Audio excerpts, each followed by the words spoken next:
네, 이제 나무가 도착을 했죠. 그러고 나서 이 나무집을 짓는데 이 나무집을 짓는다고 하니까 사람들이 난리가 났었어요. 그렇죠. 네. 걱정이 많았죠, 아주. 네, 맞습니다. 나무집 잘 썩는데 그거 왜 짓냐? 약한 거 아니냐? 그렇죠. 짓는 거 보고도 나무젓가락 같다. 무슨 톰 소여의 모험에 나오는 통나무집을 사람들이 생각하기 때문에 그런 것 같아요. 왜냐면 나무집 하면 일단 통나무집 딱 떠오르잖아요. 그렇죠. 네. 그래서 진짜 나무가 잘 썩는지라는 거에 대해서 이야기를 해보도록 하겠습니다. 네, 썩어요 진짜. 우리 집 어떡하죠? 자, 그럼 이제 나무집을 짓는데 어떤 나무로 집을 짓는지에 대해서 일단 생각을 해봐야 돼요. 무슨 나무로 집을 지을까요? 소나무. 어떻게 소나무인 걸 알았어요? 어쨌든 침엽수림인 걸 맞췄어요. 네, 대단합니다. 네, 축하드려요. 맞습니다. 나무 집을 짓기 위한 구조재 같은 경우에는 조건이 있어요. 일단 잘 말려야 됩니다. 그렇겠죠. 네, 잘 건조된 나무가 곧게 생산량이 많아서 저렴할 때 구조재가 가능해요. 옹이 이런 것도 별로 많지 않아야 되지 않을까요? 근데 옹이가 있어도 상관없어요. 그렇습니까? 네, 맞습니다. 말리지 않은 것과 말린 것. 자, 힘이 어느 정도 차이가 날까요? 마른 나무는 원래 이렇게 탁 잘 부러지지 않나요? 근데 건조를 시키게 되면 밀도가 상승하기 때문에 강도가 3배가 올라갑니다. 그래요? 네, 의외죠. 힘이 세진 반면 수분이 증발하기 때문에 가벼워요. 경량목 구조의 최고의 강점, 가벼운 겁니다. 가볍다는 건요, 그만큼 골조가 좀 덜 부담스럽다는 거죠. 집이 무거우면 그만큼 더 두껍고 더 크게 벽이 구성이 돼야 돼요. 맞잖아요. 그쵸. 무거우니까. 그러니까 콘크리트 같은 경우에는 무거우니까 그것을 지탱하기 위해서 더 두꺼운 기둥을 세울 수밖에 없고. 그쵸. 네, 그래서 사람들이 경력목 구조 그거 이렇게 되게 나무같이 생겨가지고 약해 빠진 거 그거 어떻게 버티냐라고 하는데 집이 가볍기 때문에 그게 견딜 수 있습니다. 그래서 이게 벽체가 얇아지기 때문에 실평수가 조금 더 넓어 보인다. 네, 실평수도 늘어납니다. 그쵸? 실제로. 네, 보통 이제 우리가 구조재를 구입했을 때 거기에 쓰여 있는 SPF라는 건 어떤 의미일까요? 구조재 하면 SPF가 써 있어요. 그렇습니까? 네. SPC라고 제가 좋아하는 빵집이 있는데 말이죠. 뭐나? 파리바게뜨. 파리바게뜨. S는 스프러스, 가무비나무. 그리고 P는 파인, 소나무. 퍼는 전나무입니다. 네, 소나무 삼형제. 이게 SPF의 약자입니다. 결국에는 싸고 곧고 단단한 나무들. 이렇게 구조재가 말리게 되면 생각보다 잘 젖지 않아요. 왜냐하면 불고기 혹은 뭐 이제 양파를 간장에 재우잖아요. 그렇죠. 그 양념이 잘 배입니까? 시간이 오래 걸려요. 그렇죠. 네, 엄청 오래 걸려요. 그 잠깐 담근질했다가 이제 다 젖고 그렇지 않습니다. 속까지. 그렇죠. 마찬가지로 그거를 만약에 내가 푹 젖게 하려면요, 진공 상태로 빨아들이면 좀 빨라요. 압착 과정이 없으면요, 그렇게 생각보다 나무가 빨리 젖지 않습니다. 그러니까 속에까지 썩지가 않아요. 나무가 잠깐 물에 젖는 거는 상관없다. 네, 상관이 없습니다. 네, 상관이 없어요. 제일 중요한 건 그 나무의 함수율이 얼마큼 되느냐라는 게 가장 중요하죠. 그래서 나무가 뭐 이제 어느 정도 쪼개진다든지 이제 그런 것들은 문제가 되지 않는데, 아까 이제 그 구조재에서 뭐 옹이가 있으면 되냐 안 되냐 얘기가 있었잖아요. 그렇죠. 기왕이면 없는 게 더 좋지 않을까 이렇게 생각해보는 거죠. 네, 없는 거 있습니다. 비싸요. 왜냐면 모든 사람들이 옹이가 없는 나무를 원해요. 근데 만약에 옹이를 없게 하려고 다 잘라내기 시작하면 어떻게 돼요? 그 나무가 적죠. 그렇죠. 근데 구조재 같은 경우에는 싸고 곧고 그렇게 해야 되는데 다 그거 골라내고 나면 남는 나무가 없어요. 그래서 그렇게 옹이가 없는 거를 1등급, 그리고 그 1등급에 상회하는, 그리고 자스 등급이라는 게 있습니다. 그 자스 등급의 그 제2자는 재팬인데요, 일본 사람들이 선호하는 기준이에요. 1등급 위에 있다는 얘기인가요? 네네네. 그 엄격한 그런 자스 등급이 있는데, 제가 그러면 이제 일본 사람들은 왜 구조재인데 그 안에 숨겨진 그 나무를 그렇게 옹이도 없는 걸 쓰냐? 비용 상승을 불러오는데도 말이죠. 네, 많이 비쌉니다. 근데 그런 걸 쓰는 것보다 차라리 내진 설계를 하는 게 더 낫고, 그리고 자스 등급보다 훨씬 더 힘이 센 게 글루램이라는 게 있잖아요. 공학용 목재. 우리가 썼던 거. 그게 훨씬 셉니다. 그걸로 약간 보완을 해주면 되겠군요. 네. 그 부분을. 그런 거를 쓰는 거는 결국엔 전 일본 사람들이 경제력이 좀 더 있어서 그런 것 같아요. 아무리 그런 거 추구한다고 해도 경제력 없으면 못 쓰죠. 그렇죠. 그리고 실제로 집을 지을 때 일본이 더 비쌉니다.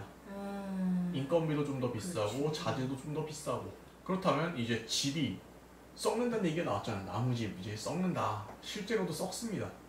그 썩는 경우 9가지를 한번 얘기를 해볼게요. 네. 자, 첫 번째로 나무집이 썩으려면 고인물에 오래 노출돼야 돼요. 자, 내가 고기를 집을 재워놓는 것처럼. 그렇죠. 고기를 재우듯이. 그럼 내가 집을 짓고 사는데 오랫동안 고인물에 노출되려면 어떤 조건이 있을까요? 방수가 잘 안 돼서 물이 계속 화장실 같은 데서 샜을 때? 방수가 어디가 깨져가지고 그 부분에 물이 조금씩 고여 있는 거예요. 그렇게 되면은 아무리 잘 건조된 나무라고 하더라도 OSB 합판 날아가고 그리고 구조대 날아가고 조금씩 썩기 시작하고 썩는 건 어떻게 해요? 번지잖아요. 그렇죠. 그렇죠. 그런 식으로 썩어버립니다. 그리고 두 번째로 지속적으로 노출되는 거예요.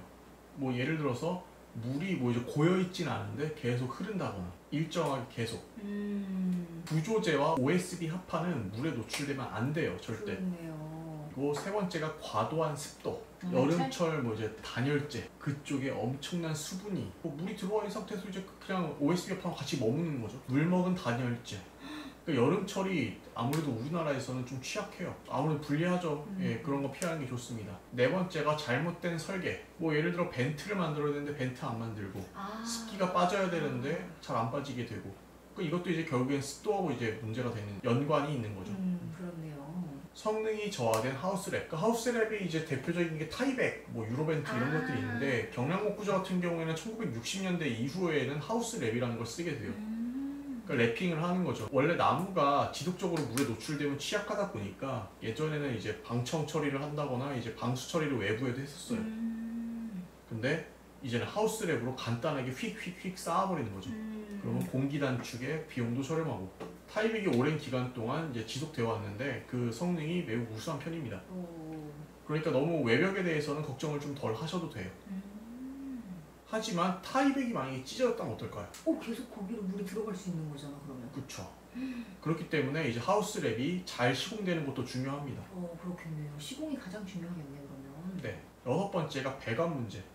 우리가 이전에도 이제 배관 잘못 쓰면 뭐 물이 콸콸 넘친다, 뭐 구배가 문제다, 뭐 얘기를 했었었는데 그쵸? 결국에는 배관이 숨어 있는 상태에서 문제가 터지게 되면은 나무에 물이 고이거나 접하게 될 수밖에 없어요. 그렇죠. 그러니까 배관 공사 잘못한 집은 뭐 이제 계속 물이 새고 썩고 여러 가지 문제가 생길 수밖에 없습니다. 일곱 번째가 취약한 창호. 창호가 또 문제예요. 왜냐하면은 창호와 벽체 사이에 이제 어느 정도 이제 그 틈을 메우는 실링을 하게 되는 작업이 있는데 그게 다 깨지게 되면은 아무래도 타이백으로 노출이 되고 타이백 중에서도 좀 취약한 부분이 있으면 아무래도 OSB 합판이 젖을 수도 있고 그렇겠죠? 문제가 있죠. 그래서 가장 좋은 거는 그냥 외부에서 물이 닿았을 때 어디든 밀폐되어서 물이 닿지 않도록 하는 게 좋습니다.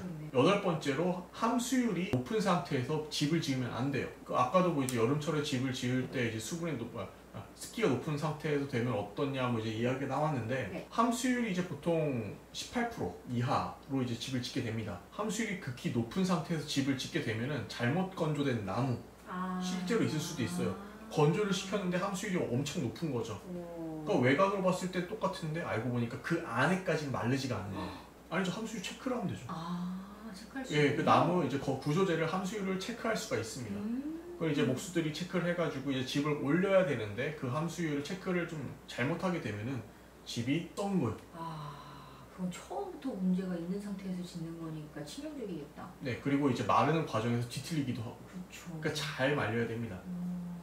그리고 아홉 번째로 외벽 손상. 뭐 벽돌 같은 경우에는 줄눈이 깨진다거나 그리고 스타코를 썼는데 스타코가 이제 스타코 플렉스 성분이 없어가지고 수축 팽창하는 과정에서 깨진다거나 이게 되게 외벽 손상이 우습게 볼 일이 아니에요. 타이백 같은 경우에는 어느 정도 방어를 해주는 거지 완벽하게 방어를 해주는 건 아닙니다. 그리고 시간이 지날수록 성능이 차차 떨어지는 것도 있고 그래서 어떤 분은 이제 타이백을 예찬하는 분도 계신데 전 그렇지가 않아요. 보험이네. 타이백은 완전 최후의 보루 같은 거. 그렇죠. 최후의 전선입니다. OSB 합판과 구조재를 보호해주는 역할. 그렇죠. 그렇기 때문에 외벽에서 손상이 됐을 땐 빨리 수리해야 돼요. 그렇죠. 거기서부터 물이 아예 안 들어오게 하는 게 가장 네, 그거 믿으면 안 됩니다. 이렇게 보면은 나무집은 썩습니다. 근데 이거 다 하자예요. 집을 지을 때 콘크리트도 하자가 생길 수 있고 스틸하우스도 하자가 생길 수 있습니다. 그렇죠. 근데 그 하자만 보고서 야 이거는 이런 문제가 있으니까 절대 취급해서는 안 돼 라고 말하게 된다면 그건 과연 올바른 판단인가? 그렇죠. 대신 나무집을 지을 때는 나무는 물에 취약하니까 이런 거는 우리가 잘 보완해서 고민하고 지어야겠다. 하자 없이 살 수 있도록. 그렇죠. 이렇게 생각하면 되겠네요. 그렇죠. 그래서 이제 집을 지을 때 이런 문제들을 지금 수백 년 동안 보완을 했어요. 외국에서는 10몇 층짜리 빌딩도 나무로 짓고, 그리고 수천 평짜리 건물도 나무로 짓습니다. 그렇구나. 그리고 그러면 이제 이렇게 생각할 수도 있죠. 야, 이거 나무 빼면은 자연을 훼손하는 게 아니냐. 우리가 쓰고 있는 이 나무들은요, 인공림에서 채취하는 나무예요. 그러니까 자연을 훼손하는 게 아니고 집이 지어지기 위해서 수십 년 전 심어졌던 나무들입니다. 목적이 있는 결과물들이에요.